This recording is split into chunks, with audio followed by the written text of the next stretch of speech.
Hey everybody, I want to welcome you to the first meeting of the Freedom Hub Working Group here. It's the 9th already, amazingly. And today we've got a really nice, exciting kickoff here to the year, which is with Jerry Mintz. And he's on the line here with us. We're going to kind of flick around through some of his materials here as we go. And Charles, if you'd like to do the honors of making the introduction, that would be great. Thanks, Jeff. And if folks can, click the mute button if they're not going to speak. But later on, when the webinar opens up the Q&A, please do ask your question. But until then, go ahead and mute yourself. Like a definite maybe. So the Freedom Hub Working Group is an informal think tank of change agents, both in the political and entrepreneurial world. And we're a lot of healthcare folks, but since every market impacts our health, we really want to touch on every kind of market and how that really impacts us. And education definitely impacts our health, our pursuit of happiness. And each of us know people that are really change agents in different markets. And one person I know, my background as a lobbyist and a teacher, I have my master's in education, is Jerry Mintz at the Alternative Education Resource Organization.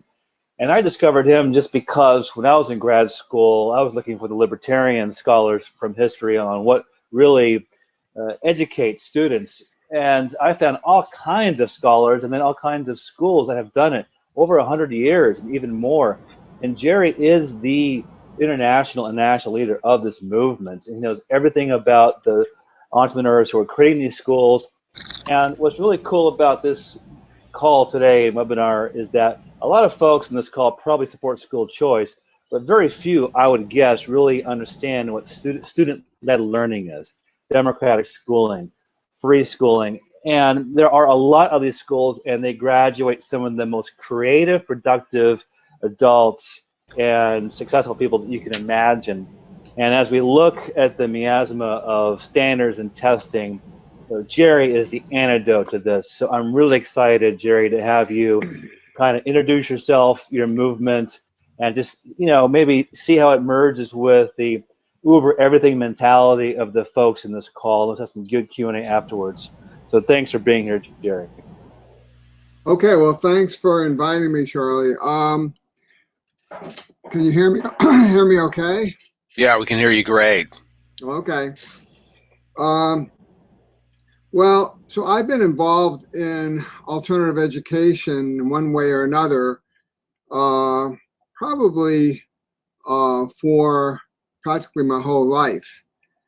Sometimes I trace it back to when I used to go visit my grandparents every week or two in Massachusetts.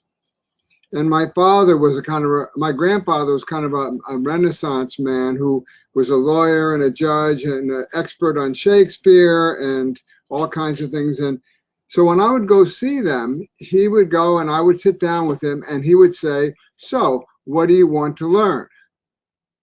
And then we talked about all kinds of things. When I was 6, 7, 8 years old, the ego, the id, the superego, theories of humor, the causes of World War II, all this stuff.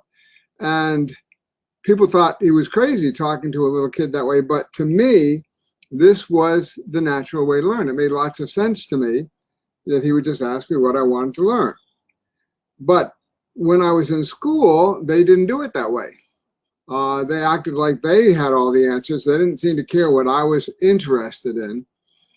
And so that is kind of the root of my differences with the way public education is done for the most part. Now, I actually ran an alternative school for 17 years that I started when I was 25. When I was 23, actually, I started my first school, which is still going something like 50 years later. For my thesis, which was called On the Starting of a School, I talked about how I went about doing that. And basically, that's how far back my interest in this has gone. So, and after that, I was actually asked to helped direct an organization that was networking educational alternatives all over, and did that for a while, but eventually started AERO, the organization that I'm still running 30 years later, and that was in 1989. And this is the Alternative Education Resource Organization. And so what we do is we network these schools, we help people start new ones, we provide resources for them, we talk to parents about finding alternatives where they are, do consultations sometimes that way. We have a list of member schools, about 600, and then about another 200 democratic schools that are actually part of the 600. And so people use our lists all the time to try to find what's closest to them, and sometimes they'll call me if there's something they can't find. Most of these are local schools, they're day schools. There are only a few boarding alternative schools. One of them, of course, is the famous Summerhill in England, which was started by A.S. Neal in 1921. It's gonna, in a couple of years, they will have their 100th birthday. And Summerhill was one of the first schools that ran democratically and did not force kids to go to classes. They went to whatever they were interested in. And Neal died in the 70s, but his wife and then his daughter took over, and the school is still going. I am technically a part-time staff there. I am the very, very, very part-time table tennis coach. And whenever I happen to be on my way somewhere, for example, when I went to do my TEDx talk in Norway, I stopped at Summerhill and taught ping pong for 2 or 3 days and helped people top up their game. So it's nice to have a skill to teach where I can just kind of drop in out of the blue, and kids do remember me and they immediately want to have those lessons. One of the reasons I love teaching table tennis is because it is a way that kids can become really confident or retain their confidence in their own ability to learn. That's not an academic type thing. So that's one reason I love it. And I'm also a pretty good player. So the basic concept of this approach is this. We believe that children are natural learners. If you look at any kid, 2, 3, 4 years old, you can't stop them from learning. They're learning machines. And the problem is that for various historical reasons, the way the traditional schools have evolved, and I think it was for some political ends sometimes, like to create people who would follow orders and work in the factories and stuff like that. The regular system seems to act on the theory that children are naturally lazy and need to be forced to learn. And so they have a curriculum that they force everyone to learn. And the interesting thing is that is a process by which the natural ability to learn is gradually extinguished. So after something like 7 or 8 years of this, their theory becomes self-fulfilling, and you have a bunch of kids that no longer are really natural learners, know how to motivate themselves, and need to be motivated to do anything, and hard to get them to do anything anyway. And it gets worse as they get older. For example, when I was on my way to this to Norway to do this TEDx, I was at the airport and I was in the elevator, and I had a shirt on, you know, the AERO shirt that says, support the education revolution. So the mother she was there with her something like 8 or 9 year old in the elevator, and she said, so what do you do? And I said, well, we network educational alternatives, da da da. And then the 9-year-old said to me, yeah, but what do you really do? And so I said, well, we want to help create schools in which the students learn what they're interested in learning and are not forced to learn things and don't have to go to classes unless they want to. Without any hesitation, he said, sign me up.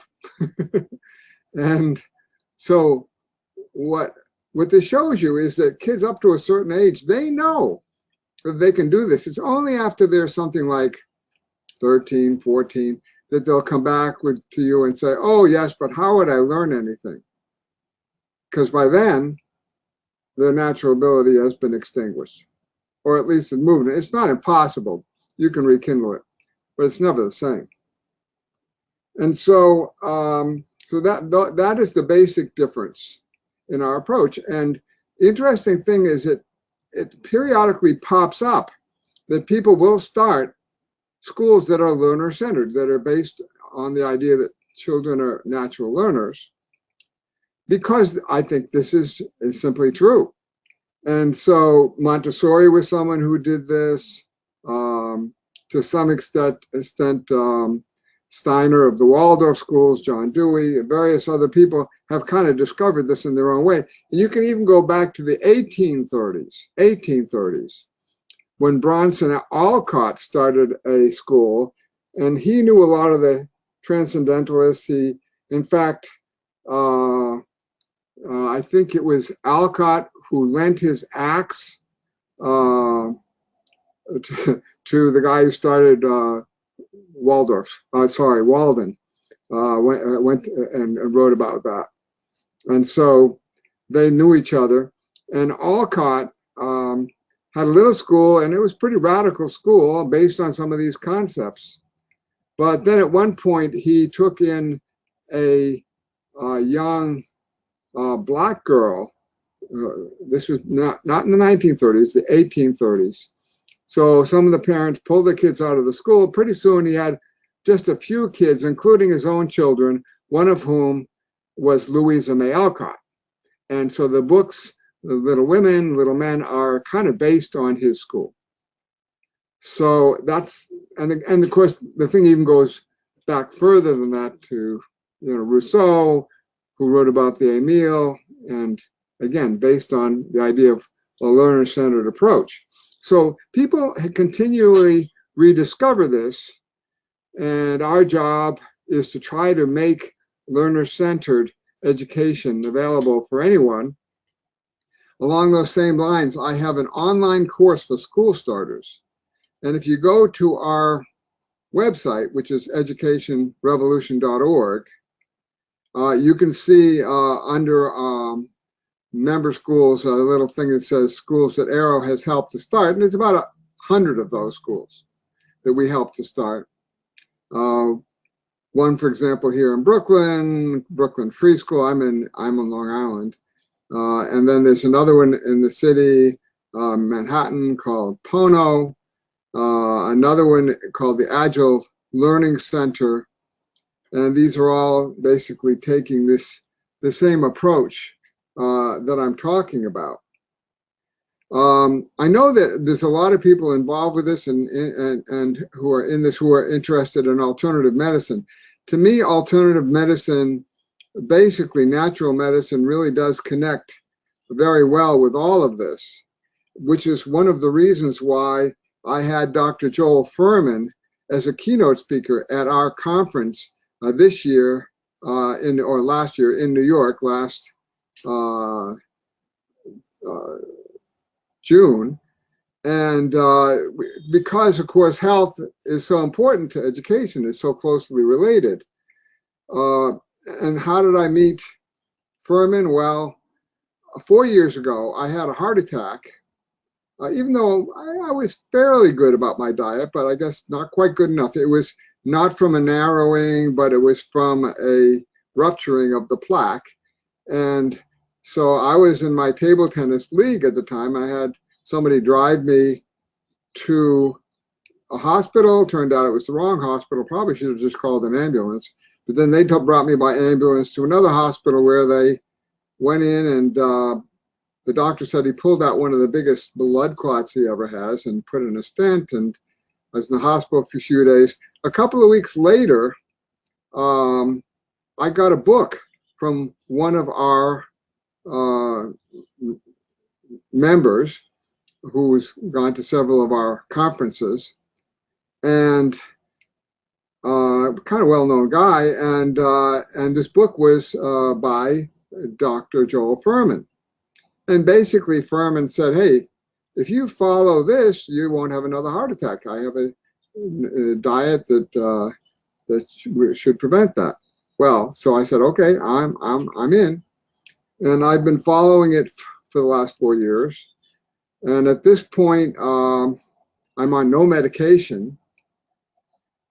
And I pretty much unlimited energy. My natural total cholesterol is something like 140 something. Blood pressure about 115 over 75. So all pretty good. And so I continue to follow. So the Fuhrman's thing, at least as far as I'm concerned, really works well. And so I was pleased to have him there. There's a story that happened at the conference that I love. There were a couple of kids from Sudbury School, Sudbury Valley School, based on Sudbury Valley, which is a Democratic school in Massachusetts. And this one, these two kids actually did their own workshop there, two of the students there. And then they came into a workshop that Fuhrman was doing. And this one boy started asking him some questions, and the questions got more and more complex. And Fuhrman was answering these questions. And finally he stopped and says, how do you know all these things? And I said, well, he goes to a Democratic school. And so Fuhrman later on said he thought he was a young college student. He was 15-year-old. So I just loved that interaction. So, well, a lot of other, I can go in a lot of other directions, but I think I'm going to just kind of stop at this point, and Charlie, see where do you want to go from here? Well, thanks, Jerry and Jeff. And I think we could open up for Q&A and just kind of let the conversation continue. Take its own course, sure, a little bit, at least, and then maybe you can get back on the saddle on something. I'm rechecking everyone's unmuted, so if you'd like to jump in there. David Demers, if you're there, you might actually have some interesting comments at the onset based on some volunteer activities that we're engaged in the schooling side of the things you're doing. Yes, so Jerry, this is David Demers with Roads to Freedom Foundation, and I'm going to make a bold prediction that the public school bubble is going to burst in the next 3 to 5 years. Is AERO ready to fill the gap? Well, we're always ready, but you know what? I can't tell you how many times I've seen predictions like this. I expected it back even before this millennium. The problem is that this system tends to be self-perpetuating. And the people who are in the system, it's not so much that they care about the students, some of them do, but mostly they care about their jobs, and they kind of want to keep things the way they are. There's a lot of historic reasons for that. Do you know that the curriculum that we follow today was created by a group called the Committee of 10 in 1896? And they literally, and those subjects are just still followed. So the system just is incredibly resistant to change. So I hope you're, why is it you think that this might happen this time? Well, I base my speculation on the fact that I was surprised at how quickly Obamacare failed and cash basis healthcare is taking over so rapidly just in the last year and a half. I think in 5 years you won't recognize the healthcare market.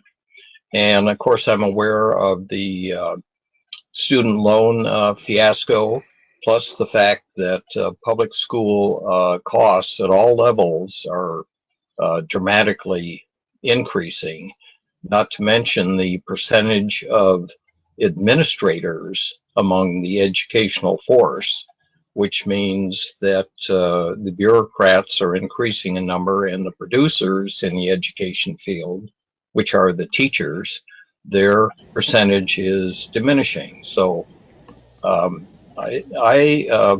think we'll be surprised at how soon that occurs. The time is right, but we shall see.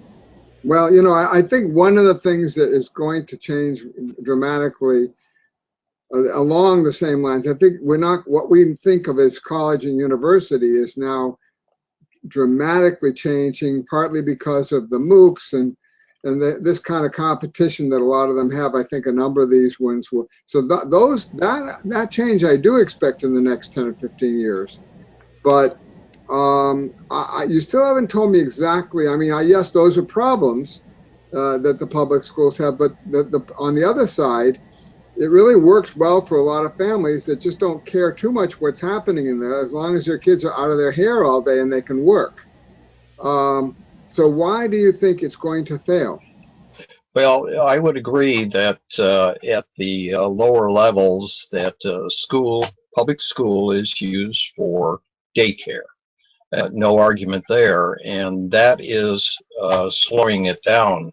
But on the other hand, the minute I saw the internet come along and online education, it struck me that that is going to be probably, on the positive side, a very strong influence in pushing this change. I've been an advocate of self-education since I was a little tyke in the 4th grade back in 1952, I would say. So been there a long time, and I see much more rapid changes in the education field now due to the problems that I pointed out, plus the technology advantages of the internet and online education. Well, of course, I thought the same thing. With the internet coming along, virtually every kid now knows that the way to answer a question is not to wait or raise your hand until the teacher says it, but just go to Google, go to Wikipedia, whatever. You'll get the answers a lot quicker. So kids know that, but then again, no one's been listening to kids. They have no power, no political power. Although it's interesting what some of these Parkland kids have been managing to do to some extent, but still, you don't see much of that, and so therefore they don't get listened to. And I'm not sure again how that would change. So I'm skeptical. I would like to see it happen, but the biggest problem is it's a self-perpetuating system. It really wants to keep in its same shape. I used to compare it to a balloon. You can have somebody who's a big innovator push way in on side of the balloon and make a big change, and then as soon as he lets go, the balloon gets back to its original shape. You don't see any aspect of that having impacted it. So that's the problem, I think. This is Jeff here. I was going to say, you're both a little right in that with the above high school age, the demise of the college has a greater likelihood, just because the cost of the infrastructure of that college and the desire to build, the one more lavish cafeteria over the gymnasium to draw people, that brick and mortar overhead. The people now say, look, I'm just coming for the education, so I'm going to get the best math teacher in Australia matched with the best English teacher in this country and build a college curriculum. that's a more likelihood than the school, because it's a local, like you said, it's like a daycare center for all the people that locally are near that school that want to put their kids somewhere for the day. And until it's horrible, they're going to keep sending them there. Yeah, you know, and I mean, homeschooling is increasing, but it's not easy for a lot of people to do. I think it's easier than some people think, because some people who are working parents think they can't do it. But the fact is that homeschool resource centers and groups are finding ways for this to happen. Of course, it's totally based on what the laws happen to be in your state. In some states, that's fine. For example, in Massachusetts, there's an incredible homeschool resource center with about 80 kids in it called North Star. And it's for basically junior high age kids and up. And they go there and they just go when they want to and study what they want. They come and they leave when they want and so on. That's okay where they are. But in New York State, you have to define yourself as a school if you have more than 5 kids and you're doing more than half the time. So there are still some in New York, but it's partly because New York State doesn't enforce this because they lost a lawsuit a long time ago about private education. And so they just, you know, they don't really push it. But the fact is that it is depending a lot on which state you're in. But there are over 2 million at least people homeschooling now. And that may not even be including a lot of people who are doing what they call independent study. For example, in California, where the public schools said, oh my God, we're losing all these people. And so they set up these independent study programs that are basically homeschooling, and they have a teacher that stops by sometime, and they let the parents sometimes use the facilities of the school for something, but it's basically homeschooling. And everybody was worried, oh no, they're going to try to force them to do something different. But the fact is they just want to count them in their daily accounting of how many kids they have, and so they don't push them. So that's not really even in counting some of them. That kind of thing is actually impacting education a lot of places. The fact that independent study is now a legitimate public approach. So that may have quite an impact, but I don't see it happening fast. I wish it would.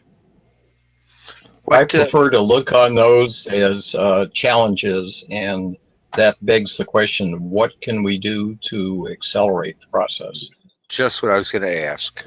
Well, to me, you see, I only know one approach, and it's not the most effective, but it's the only one I know, and it's one brick at a time. Now, you are planting seeds, of course, when you do these things, but by helping people start new alternatives, and we don't really know how many we've started. I mean, we know directly that we started over 100, but we do not know. Our website is the #1 website for alternative education, educationrevolution.org. And so lots of people have told me various times, just when I happened to connect with them, they needed something from us, that they just went to the website, looked at all these schools, got information from all their websites, and went ahead and started an alternative. And we don't know about those people. So again, we don't know how many are doing this. But for example, when we hosted the International Democratic Education Conference in 2003 in Albany or Troy, New York, people going back to New York City said, hey, how come there are no Democratic schools in New York City? So we had a group get together to try to start some things there. And we had one group that was working on trying to do a public alternative and another one trying to do an independent one. Well, the public alternative school people came up with a beautiful proposal, which basically sat on a bureaucrat's desk. And eventually nothing came of it. The ones who were doing the independent one started Brooklyn Free School, which has now been going for, I think, 14 years. And what's interesting is it has a sliding scale tuition. So it's not an elitist school. It actually has more minority kids than any others. And it's very effective. So that now led to several others. Now, generally speaking, if you talk about democratic schools, people in New York City will kind of know what you're talking about. The champion of all of that is Israel, which has something like 25 or 30 large public democratic schools. And everybody in Israel knows where the democratic school is. So that's a good example of it becoming sort of institutionally acceptable. But again, it's a long process. Is there any particular document or web page or something that's kind of a great one place to send everyone to kind of get them started, whet their appetite? Yeah, our website. Well, I'm just saying, I'm looking at your site. I mean, there's an awful lot on here. Is there like one particular document, white paper? I mean, you know, where do you kind of start almost? There's a bunch of drop downs and a bunch of tabs I could click on. You know, it's a very good point, and I think that we should try to do a thing where there is some one kind of outline of step by step. Okay, you want to start an alternative, do this, and up to now, it's been mostly people coming into our school starters course, or we let people come in also to audit the course, even after it's over, and they can look at all the resources. But I think maybe that's a great idea. Is there a video? I mean, do you currently have a video of like a lot of students giving their testimonial or something even like that at this moment in time?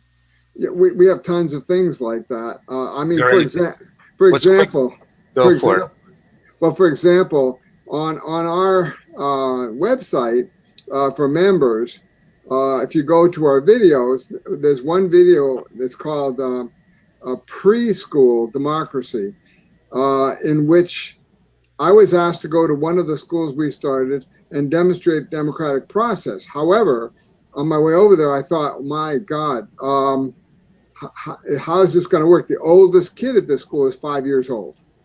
You know, it's funny because I've seen this and demonstrated this all over the world. But even I, who, you know, had a public school background, basically, I had some other lucky things, but I have to fight constantly against this feeling of, oh my God, it's not going to work. And so I went in there, and eventually they had all these kids sitting around a table. And I said, okay, there's two things you can bring up at democratic meetings. And we have videotape of this whole consultation that I did on our website. And I said, one is you need to bring up to talk about anything you think is a problem at your school. The other is anything you think is a great idea. Before I could hardly get the words out of my mouth, all the hands were up. And I was thinking originally I was going to have to do the make the agenda. Well, no problem. The kids made the agenda, and it was amazing. Like a 4-year-old said that she'd heard that chocolate had a kind of caffeine-like substance in it, and she proposed that maybe kids shouldn't be able to eat it after noon. And so that was discussed and passed. So it was pretty incredible and eye-opening for me too. So yeah, we have things like that. But I think what you are suggesting is something that I have to think about it, because I think it's a great idea, that one place to go to that kind of outlines, okay, here's the direction you can go in if you want to start a new alternative. Yeah, just trying to think of how we can facilitate getting it out there. And as you say, it catches fire once it gets started, but they need something simple and sweet. Like I said, I've been looking at your site prior to coming to this call today, and there's a wealth of information, which is great. But if I'm coming as a neophyte, it's almost too much that it's like, you know, I'll have to table this. I'll look at this over the weekend when I have more time. They need to see something quick and easy just to get the ball rolling. And it's good to show what you demonstrated. When it went the public way, it was a great idea, but yet it went nowhere. And the private one, as mediocre as it may have been at the onset, at least got started so that it had a chance to live and get improved. Jerry, this is Charlie. Tell us about some highlights for your Portland conference coming up in June. You got any speakers you're excited about? Well, you know, this conference we have every year is pretty incredible. I don't know of any other conference like it in the world, except for another one that's related to it that it actually grew out of, which is the IDEC conference, the International Democratic Education Conference. And we have several, 100 people that will come from all over, from, we've had people from just about every state and maybe 15 or 20 countries. And so one of the speakers will be Blake Bowles, who's a young man who actually has worked with a lot of young people who want to get out of the system and do stuff on their own. And another one is a guy who started the Circle School, which is a Democratic school in Pennsylvania, and he started his school maybe 40 years ago. And the theme of this year's conference is going to be where we've been and where we're going. So in terms of where we've been, we're going to be honoring a lot of the pioneers in this field. So, for example, Jim is from Circle School is going to be one of them. Pat Montgomery, who started the Clown-Lara home-based education program in Clown-Lara School, is another one. She's, I think, in her 80s now. We'll also honor John Gatto, who recently passed away. We'll do a memorial for him. John Gatto was a keynoter at our conference at least half a dozen times. And it's interesting, a lot of people sometimes kind of got started in this field by being a speaker at our conference. One of them was not really well known at the time he first keynoted, and that was Peter Gray. And now he goes all over the place speaking, and he talks about, he's started a whole organization promoting, learner-centered education. It's interesting. Peter's mother was actually a woman who I had coming to the meetings I had when I was a Goddard College student, which eventually turned into the school I told you about. So that's how far back I knew him. So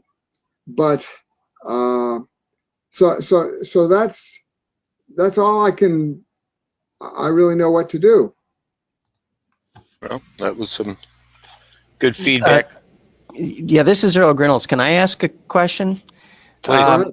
Yeah, that your talk was very interesting, and for somebody like me who is a novice, there are just dozens of questions. But let me just ask this one: if you were to describe an ideal world in which everybody was educated the way you think is perfect, how many years would it take for a typical person to get to the level where they'd be ready to enter college? And the reason I ask that is I think back over my own education and what we tend to do. 12 years of high school and all that seems like a huge amount of raw time, given the data that's supposed to be taught during that time. Well, first of all, I wouldn't think of it as separate units. So I wouldn't think, okay, there's going to school and then there's college. I think that would fade away. And I think what would happen is that we would have places where students, or maybe anybody, could go to learn the things that they're interested in or get help with resources, and simply keep on moving forward in the things that they were interested in. And once they had a better sense of what they really wanted to do, specialize in it more. But I'm not sure that we have to have, okay, there's school and then there's college. It doesn't make sense. It doesn't need to be a separate thing. There are alternative colleges that are part of our network. One of them is Goddard College, and to tell you the truth, there's a new president there who has actually been an AERO member. And he contacted me, first of all, to ask me if I thought he should take the job. And then later on, once he got the job, says he's trying to get together with me again. And I'm trying to work out a thing where homeschoolers can start taking courses at Goddard while they're still younger. Well, okay, but that's useful, but it doesn't answer my question. For a properly motivated student, who in the current environment might go through 12 years of high school, then go through college, 4 years, then become let's say a physician or something. We can count the number of years that it takes to do that. There's absolutely no way, or at least no easy way to shorten that amount of time. But how much time, so I've just described one person. How long for that person to get the information, knowledge, and learn it to become a physician, for example? That's what I'm asking.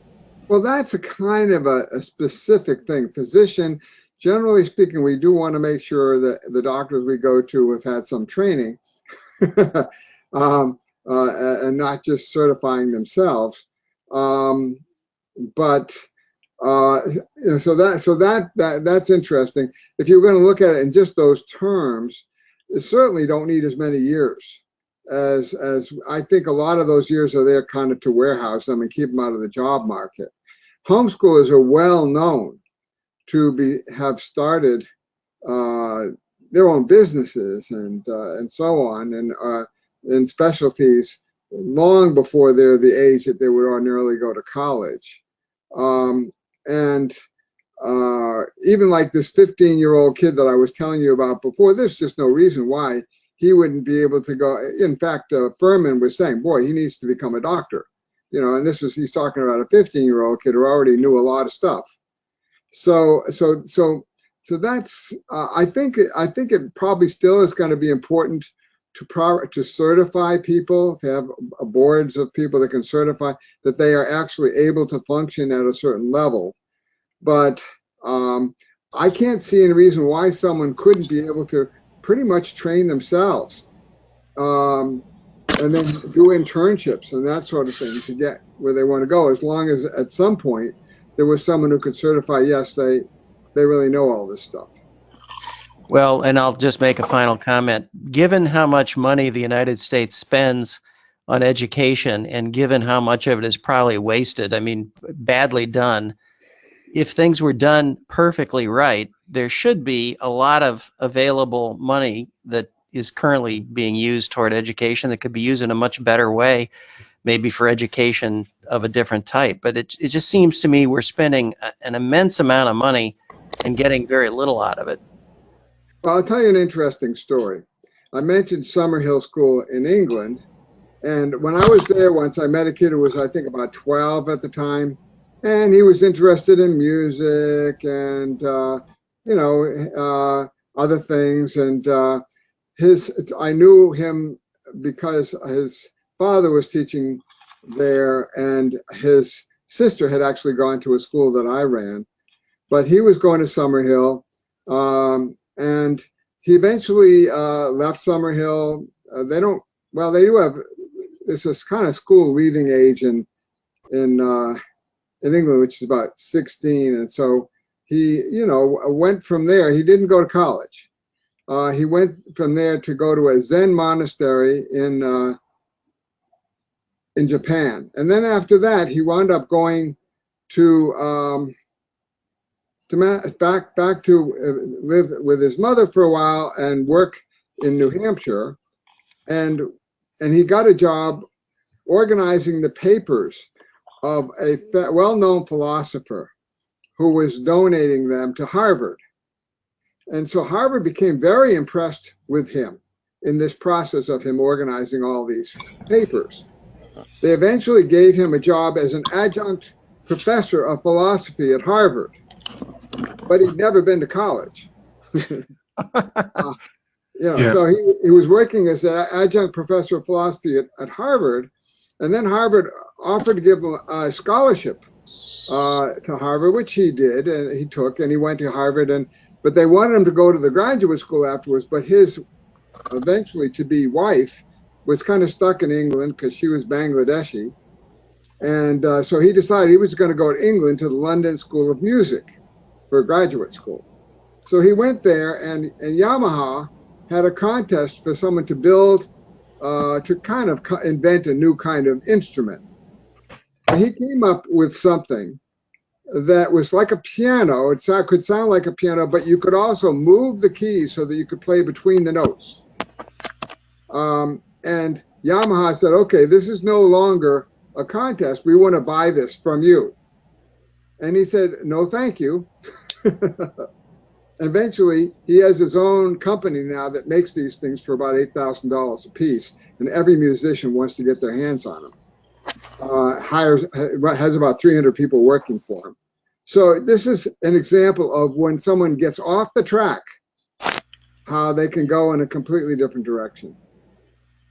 Hi, Jerry. It's Carrie McDonald from the Alliance for Self-Directed Education. It's great to have your talk. I'm personally grateful for all the work you've done in alternative education over the last several decades.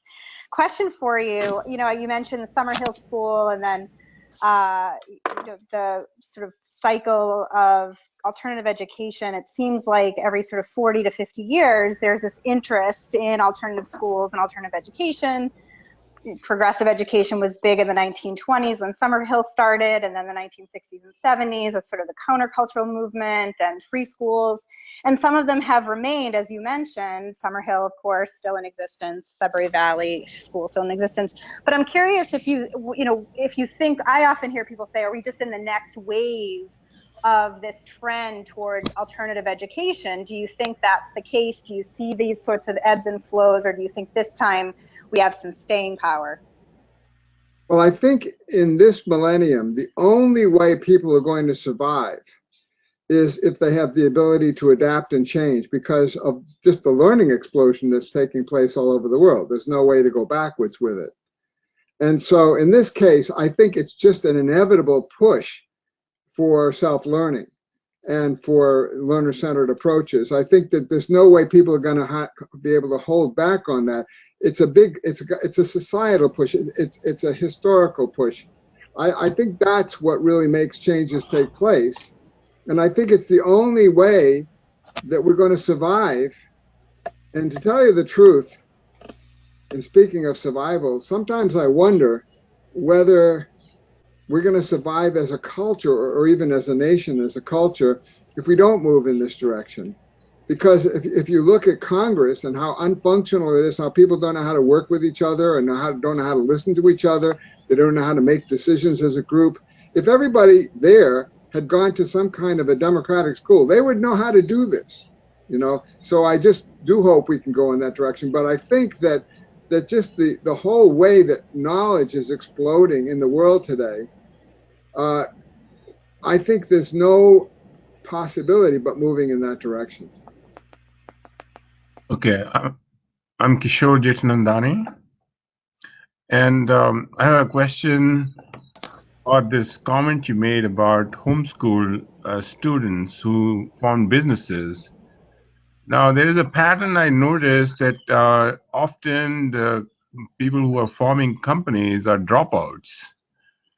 Is there something that can be learned from how they got their education, how they figured out where they wanted to go, and figured out how to learn? And by contrast, you also have people who have gone through elite universities like Stanford, they just sound like bozos. Not all, but a few. Well, you know that Larry Ellison was speaking to the graduates of Harvard University in a commencement. He says, "You're all losers. You're graduating. You're graduating from here." He says, "You know what? I'm a dropout. And you know what I did? Well, I'll just tell you, I dropped out to do the thing I really wanted to do. And that's probably what you should do, because I'm now the second richest person in the world." So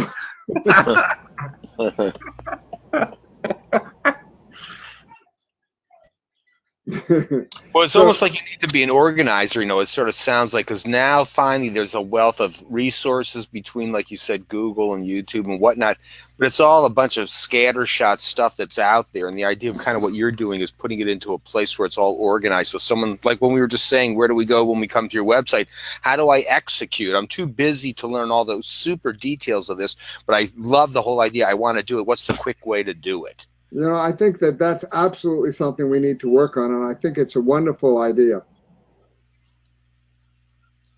We've seen that with the health stuff that we're engaged in, now that there's enough free market doctors that physically are out there and all the rest of the loose tools, just if you can organize the consumer down a little pathway, it really can take off.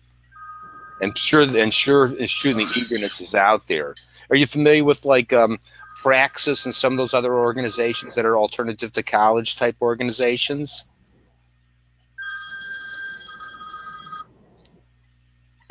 Jerry?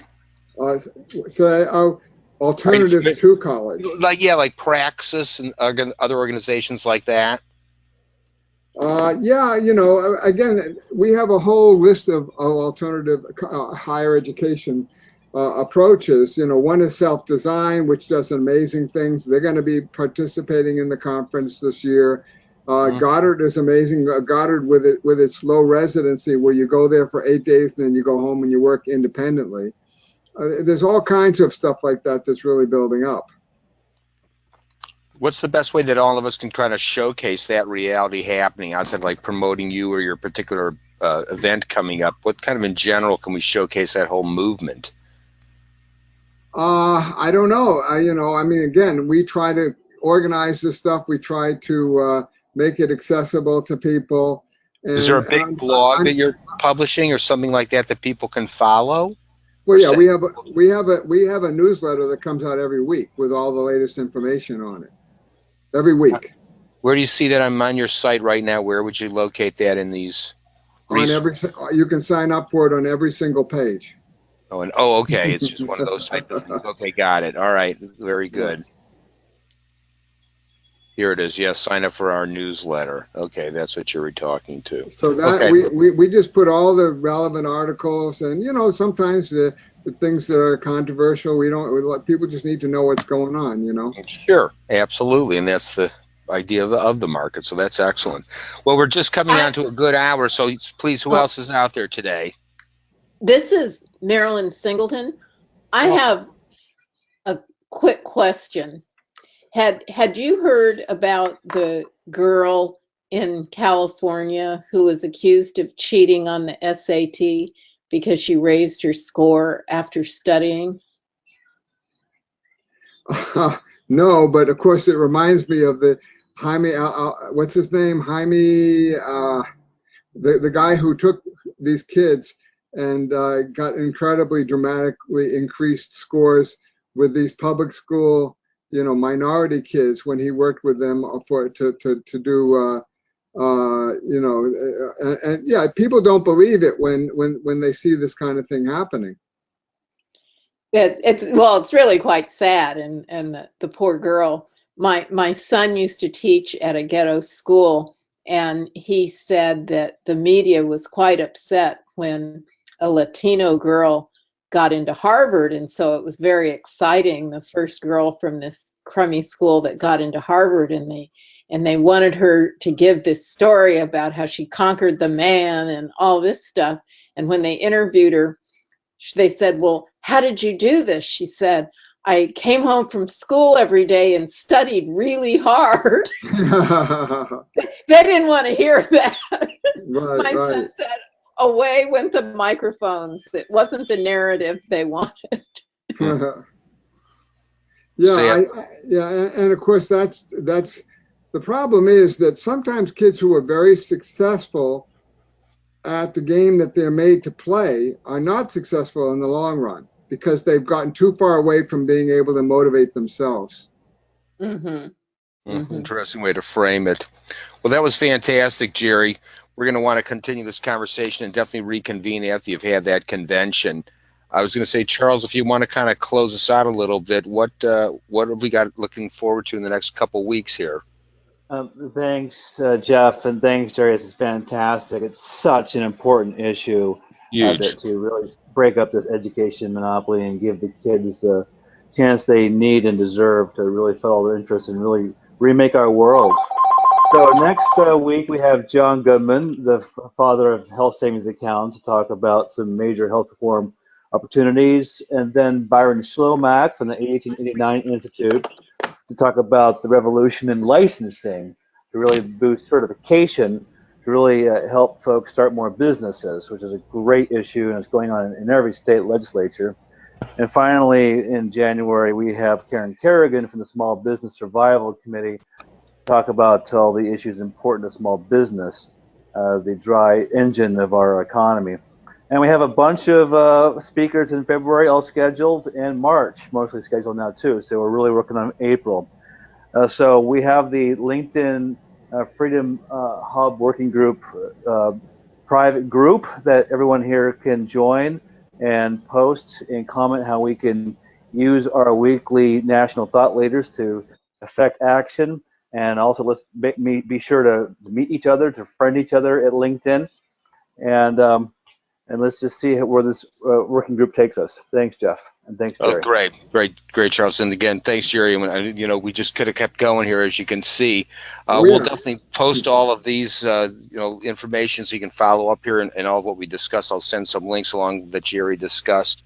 Okay, And and then- if people go to my website, they can write to me from the website or at Jerry AERO, JERRYAERO, at AOL.com, and we can give you a special rate for the conference if you want to go to it. That would be great. And then we'll want to get some information on people. Can people become members that aren't really pursuing anything? They just like what you're doing and just become a member? Absolutely, anybody Okay. can. So we'll send some links around about that. There's a way to help foster this. And then ideally in the last announcement for this, you actually probably received got a link, I should say. You did receive a link on the talk that we had from Stephen Moore.